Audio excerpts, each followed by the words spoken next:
பேசிடும் பொய் ஜாடை என்னை எதிர்த்து வீசுகிறேன்.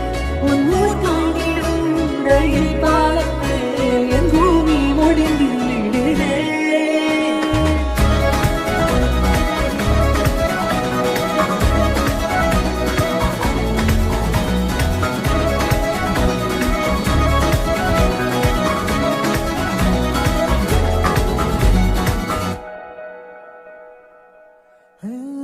என் தாயோடும் கூறாத வார்த்தைக்குள் நான் நீந்துகிறேன், காண்கிறேன். கனா காணும் போர்வைக்குள் காலந்த அழகா